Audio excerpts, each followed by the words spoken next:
पदार्थ कितने होते हैं? समय सार ग्रंथ में 9 पदार्थों का कथन है कि 8 पदार्थों का। और यदि तुम पाप और पुण्य दोनों को एक मान लोगे तो पदार्थ कितने हो जाएंगे? बोला पंडित जी 8 होंगे ना। तो 8 पदार्थों पर सिद्धांत करने वाला सम्यक दृष्टि है कि 9 पदार्थों पर सिद्धांत करने वाला सम्यक दृष्टि है? 9 पदार्थों पर। तो जो पाप पुण्य को एक मान लेगा तो पदार्थ कितने हो जाएंगे? 8। तो उसको मानने वाला सम्यक दृष्टि कहलाएगा क्या? आप ही निर्णय करो, मैं नहीं कर रहा हूं। बस सीधी सी बात है। क्योंकि देखिए ये तत्व 7 तत्व आपके यहां है, तो बौद्ध के यहां 75 तत्व हैं। सुन लो, उन्होंने भी तत्व को स्वीकार किया। आप चले जाओ, नैयायिक ने 16 तत्व माने, ये भी ध्यान रखना। फिर आप चलिए कि सांख्य मत ने 26 तत्व माने। मूलतः उनके यहाँ 2 ही तत्व है, एक प्रकृति और एक पुरुष। फिर आप चलिए ऐसे जब अपन सारे तत्वों की बात करते हैं, और इसके अलावा योग पतंजलि वाले ने 26 तत्व, एक ने 25 तत्व माने, तो सबने तत्व माने। लेकिन तुम्हारे यहाँ तत्व कितने हैं और पदार्थ कितने हैं? 9। और यदि तुम पदार्थ 25 मानोगे तो सम्यक दृष्टि कहलाओगे, 75 मानोगे तो सम्यक दृष्टि कहलाओगे, 8 मानोगे तो सम्यक दृष्टि कहलाओगे क्या? तो कितने तत्व चाहिए और पदार्थ कितने? तो पुण्य और पाप अलग हुआ कि नहीं? दूसरी बात में और तर्क की बात करता हूं, सुन लो। आपने देखा होगा यहां जेल में जाते हैं आदमी, जेल कब होती है? पुण्य करने से कि पाप करने से? मंदिर में जाओगे तुम पूजा करोगे उससे जेल होगी, कि मंदिर के छत्र चुरा के ले जाओगे तो जेल होगी? बोलो। तो पाप करने से जेल होती है कि पुण्य करने से? दूसरी बात सुनिए, आप जेल चले गए, सोने का छत्र चढ़ा आप चुरा के ले गए। अब इसके बाद सोने की बेड़ी पड़ती है कि लोहे की? बोलो। जेल में जाने के बाद यदि सोने की पड़ेंगी तो वो लेके भाग जाएगा, और यदि लोहे की बेड़ी पड़ी है और एक सोने की बेड़ी उसको दे दो तो तुम्हें वो छोड़ देगा कि चलो छोड़ दिया इतना जुर्माना लेकर के। मतलब क्या हुआ कि लोहे की बेड़ी पड़ती है पाप की, और सोने की बेड़ी यदि दे दी जाए तो पाप की बेड़ी भी छूट जाती है। ये भगवान महावीर स्वामी का सिद्धांत है। तो आप समझिए, तो अरहंत अवस्था कब आती है? बोलो। 4 घातीय कर्म नष्ट होने पर। तो 4 घातीय कर्म पुण्य कर्म है क्या पाप कर्म है? बोलो। पाप कर्म है ना 4 घातीय कर्म।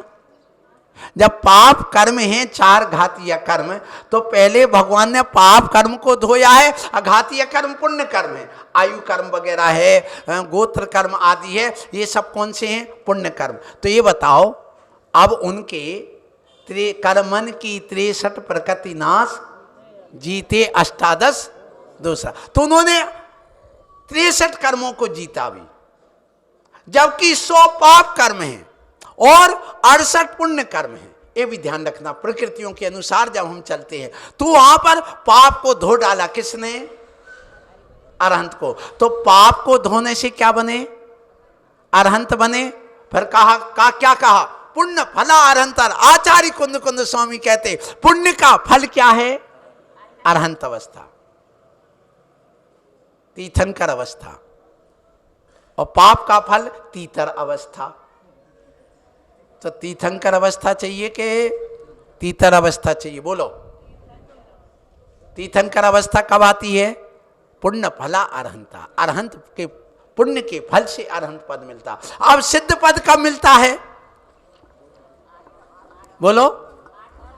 जब 8 कर्म, तो पुण्य और पाप को धो दिया तो कहां चले गए? सिद्ध अवस्था को।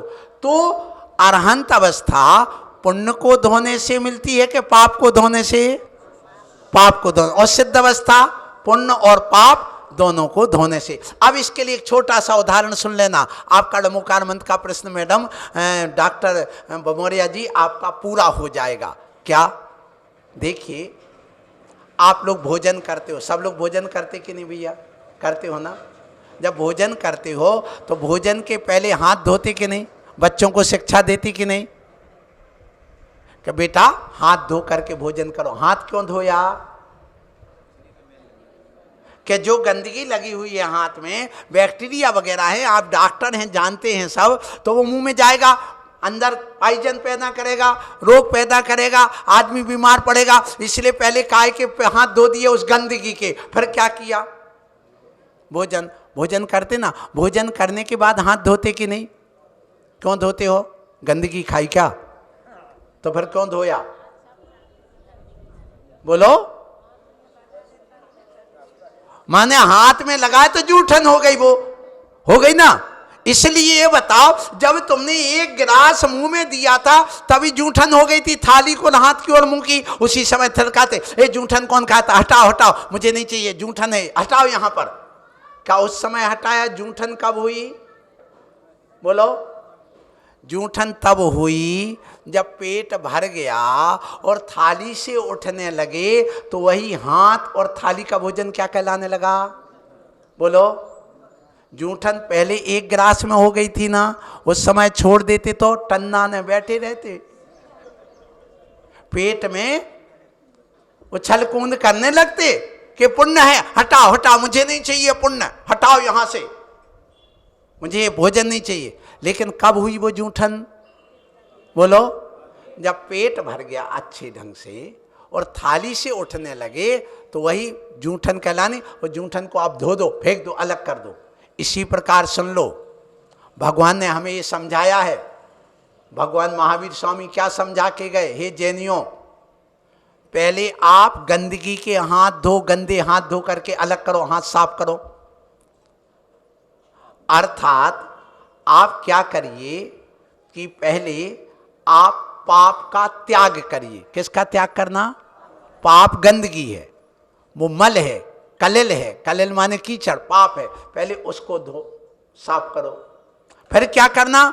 पहले तो पाप को छोड़ दिया, छोड़ने के बाद है अब पाप को धो डालो पूरा, और धोने के बाद अच्छा अरहंत अवस्था का भोजन कर लो। और अरहंत अवस्था का भोजन करने के बाद जब पूरी आयु कर्म हो जाए, पूरा सुख भोग लिया, जितना अरहंत अवस्था का पुण्य सुख होता है, उसके बाद में जब इस संसार रूपी थाली से उठने लग जाओ, तो जो तुम्हारा पुण्य था उस पुण्य को भी जूठन मान करके छोड़ करके और सिद्धालय में चले जाओ, तुम्हारा कल्याण है। तो ध्यान रखना, पुण्य से मोक्ष नहीं मिलता। क्या कहा? पुण्य से कभी मोक्ष नहीं मिलता, पुण्य को धोने से मोक्ष मिलता है। क्या कहा? फिर से सुन लेना, पुण्य से मोक्ष मिला कि पुण्य के धोने से मोक्ष मिला? लेकिन पुण्य कब धोया? बस यहीं पर समझ लेना। ये लिखा है कि पुण्य कोई काम का नहीं, पुण्य जब तुम छोड़ोगे यहां पर तभी मोक्ष मिलेगा। लेकिन पुण्य कब छोड़ोगे? जब अरहंत अवस्था प्राप्त हो जाए, पुण्य के फल से अनंत अवस्था प्राप्त हो जाए, फिर उसके बाद छोड़ दो। किसको? पुण्य को। जब तुम्हारा पेट भर जाए तब थाली छोड़ो, और पहले ही थाली छोड़ देगो पुण्य मान करके हे है छोड़ दो, तो फिर क्या होगा? अकाल में मर जाओगे, बचे नहीं रहोगे। इसी प्रकार से ये जीव यदि पहले ही से पुण्य छोड़ देगा तो एक श्वास में 18 बार जन्म मरण। कितना? बस। इसलिए पहले पाप को अलग करो, त्याग करो। किसका पाप का त्याग है? बोलो। आज का आदमी ईमानदार कब तक है? जब तक बेईमानी करने का समय नहीं मिला, मौका नहीं मिला। जिस दिन मौका मिलेगा उस दिन छोड़ेगा। इसलिए आज हम कहे चोरी का त्याग कर दो, सब लोग आज से मैं चोरी नहीं करूंगा, लो नियम सब लोग। क्यों नहीं ले रहे? क्योंकि पता नहीं कब मौका मिल जाए। दूसरी बात, ले लो सब लोग, आज से मैं ब्रह्मचर्य व्रत लेता हूं अपनी पत्नी के अलावा। कई लोग हैं, हम लोग साथ व्यसन का त्याग कराते, सुबह कई बच्चे आ जाते, महाराज एक व्रत का भर थोड़े कष्ट है। बोले क्या? बोले पर स्त्री सेवन का त्याग मत कराओ भी, बाकी तो हम 6 ले लेंगे। इसका मतलब क्या हुआ? विचार करो, आज की दुनिया कहां जा रही है। तो नमोकार मंत्र का प्रश्न आया हमारे सामने। नमोकार मंत्र में नमो अरिहंताणम, पहला पद कौन सा? अरि माने शत्रुओं को जिन्होंने हनन कर दिया है, नाश कर दिया, वो कौन कहलाते हैं? अरिहंत। फिर नमो अरुहंताणम, रूह शब्द उगने के अर्थ में है। क्या कहा? रूह शब्द किसके अर्थ में है? बोलो। उगना, जन्म लेने के अर्थ। जिन्होंने अब पुनः जन्म नहीं होगा, उस जन्म का हनन कर दिया है, वो कौन कहलाते? अरहंत। क्योंकि अब सीधे वो कहाँ जाएंगे? मोक्ष जाएंगे। इसलिए उनका दूसरा नाम क्या लिया? नमो अरुहंताड़म। आचार्य कुंद कुंद स्वामी ने ऐसे 3 नामों का प्रयोग किया है। कौन कौन सा? अरुहंताड़म, अरिहंताड़म और अरहंताड़म। अब अरह धातु पूज्यता के अर्थ में आती है। जो पूज्य है, किससे पूज्य? 100 देवों के द्वारा पूज्य, इंद्रों के द्वारा। अब कौन है 100 देव? बोलो। भमणालय 40, बिंतर देवान होन 32, कप्पा मर 24, चंदो सूर्यो नरो तिरियो। ये कह दिया। ऐसे 100 इंद्रों के द्वारा जो पूजित है, ऐसे अरहंत को मैं नमस्कार करता हूं। इसलिए आप लोग इस बात को समझें कि यहां पर नमोकार मंत्र का जो प्रश्न आया हमारे सामने कि नमो अरिहंताड़म, ये पहला पद है, इसमें अरहंत परमेष्टि को नमस्कार है। और इसमें अरहंत वो हैं जिन्होंने पूज्यता को प्राप्त कर लिया है, एक बात। दूसरा, अरहंत वो हैं जिन्होंने 4 घातीय कर्मों का नाश कर दिया। तीसरा, जिन्होंने जन्म मरण का नाश कर दिया। तो 3 पद हो गए, नमो अरिहंताड़म, नमो अरिहंताड़म, नमो अरुहंताड़म। अरि माने शत्रुओं का, पाप रूपी शत्रुओं का जिन्होंने नाश कर दिया। फिर आते हैं सिद्ध परमिष्टि। कौन से परमिष्टि? सिद्ध। अब वो सिद्ध परमिष्टि बाद में रखेगा नमोकार मंत्र में। कोई पूछता है क्यों रखेगा सिद्ध परमिष्टि को बाद में? इसलिए रखा गया है सिद्ध परमिष्टि को बाद में, क्योंकि सुनिए, जो वस्तु तुम्हारे काम में नहीं आती है, क्या कहा? जो वस्तु तुम्हारे काम में नहीं आती है, जिस वस्तु से तुम्हारे कार्य की सिद्धि नहीं होती है, उसको आप याद नहीं करते। और सिद्ध परमेष्टि कहाँ है? सिद्धालय में। अब जब तुम दुकान करते हो और जो कभी कभार बिकती है वस्तु, जैसे काजू वगैरह है, किराने वालों के, दुकानदारों के, वो मान लो कोई इंजेक्शन वगैरह हैं जो कभी साल एक में बिकते हैं, तो वो कहाँ नीचे रखते हैं कि ऊपर? और जो बार बार काम आते वो अपने आसपास रख लेते हैं। आप लोग भोजन बनाते तो भी ऐसे ही करते हो। तो कहने का तात्पर्य है कि सिद्ध परमेष्टि हमारे कोई काम के नहीं, इसलिए वो कहाँ बैठे हैं? ऊपर। और अरहंत परमेष्टि हमारे थोड़े काम के हैं, इसलिए वो 5000 धनुष ऊपर बैठे। लेकिन गणधर परमेष्टि, साधु परमेष्टि हमारे ज्यादा काम के, इसलिए हम आजू बाजू उनके पास बैठ जाते हैं। सो अरहंत योगी हैं, इसलिए आप इस बात का ध्यान रखना। अरहंत का विशेष महत्व है। अरहंत को आप बार बार याद करते हैं। बाद में सिद्ध को करा गया, जबकि सिद्ध परमेष्टि बड़े हैं, तो भी हमने उनको ध्यान ना दे करके किसको ध्यान दिया? अरहंतों को। सबसे मुख्यता कौन है? मोक्ष मार्ग के नेता कौन है हमारे यहाँ? अरहंत परमेष्टि। इसलिए उन नेता को ध्यान रखो। नेता कौन है? नी धातु ले चलने के अर्थ में, जो सबको लेकर के चले। आगे आप स्वयं है और पीछे सारी जनता को, सारे लोगों को ले चले, तो ये मोक्ष मार्ग के नेता कहलाते। क्योंकि हम सब उनके पीछे चलते और भी हमें कहाँ ले जाते हैं? मोक्ष ले जाते हैं। इसलिए वो मोक्ष मार्ग के नेता है और आप संसार मार्ग के नेता हैं।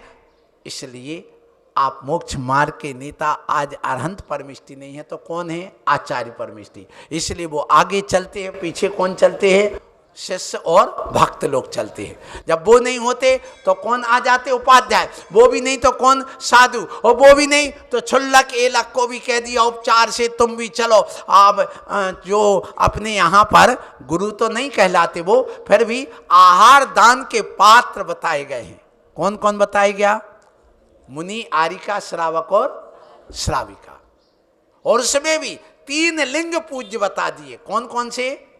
एकम जन स्वरूपम, बीयम ओकिट साव्याणम तु तदीयम अवरठियाणम, चौथम जन पुण्यदंशनम नत्थी। इसका मतलब क्या है? आचार्य कुंद कुंद स्वामी ने अष्टपाहोड़ में जो वहां पर लिंग पाहोड़ है उसमें स्पष्ट लिखा है कि 3 लिंग ही पूज्य हैं। कौन कौन से? एकम जन स्वरूपम, एक लिंग तो इस पंचम काल में और चतुर्थ काल में जो जिनेन्द्र भगवान के समान दिगंबर अवस्था को है, वो लिंग पूज्य है। वो कौन है? मुनिराज। कौन है वो? मुनिराज, वो पूज्य है। अब एक व्यक्ति ने लिख दिया और कह दिया पंचम काल में ऐसे मुनि होते ही नहीं। क्या लिख दिया?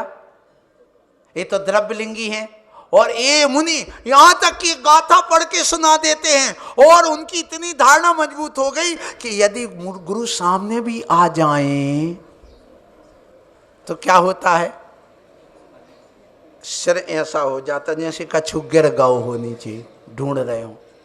इसका मतलब क्या है? हाँ, गिर गया, श्रद्धा गिर गई उनकी, इसलिए क्या हो गया, सिर नीचे या दीवार की तरफ कर लेते हैं। और आश्चर्य तो मुझे तब होता है कि देखो जिस समय तुम्हारे यहां पंच कल्याणक हुआ ना, तो ये प्रतिमा काय की है? चेतन है कि अचेतन? बोलो पंडित जी, अचेतन है ना। तो इसके ऊपर तुमने क्या किया? गर्भ कल्याणक के संस्कार किए, जन्म कल्याणक के संस्कार किया, फिर दीक्षा कल्याणक के संस्कार किए, फिर उसके बाद में जब दीक्षा कल्याणक के संस्कार होते हैं, और हम भले कितने भी पुराने मुनि हों लेकिन उनकी दीक्षा होती हम उनको नमस्कार करते उस प्रतिमा को। क्यों करते हैं? कि हमारे पास कोई रिद्धि सिद्धि नहीं है, लेकिन ये अरहंत परमेष्टि जो होते हैं दीक्षा लेती 63 रिद्धियों से युक्त हो जाते। और रिद्धियां कितनी होती हैं? 64। मात्र एक केवल ज्ञान रिद्धि रह जाती है, इसलिए वो हमसे भी बड़े हो जाते, इसलिए उनको हम पहले नमस्कार करते हैं, वो बाद में भले दीक्षित हों। दूसरी बात, वो तो मोक्ष चले गए, वो तो बहुत पहले हमसे दीक्षित हो गए, तो दीक्षा के क्रम में देखा जाए तो वो हमसे बड़े हैं कि नहीं? बोलो, महावीर भगवान की हम प्रतिष्ठा कराने गए तो हमसे कितने बड़े हो गए? 2500 वर्ष पुराने हो गए कि नहीं? इसलिए हम इतने बड़े आचार्य उपाध्याय और मुनि होकर के भी किसको नमस्कार करते हैं?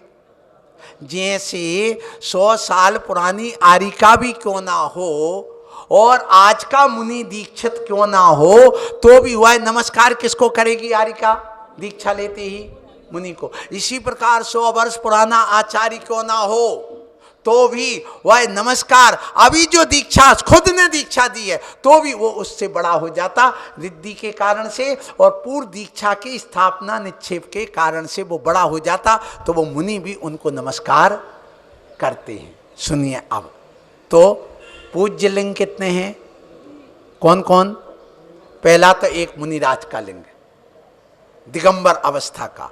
तो एक व्यक्ति ने लिख दिया, क्या लिखा सुन लो।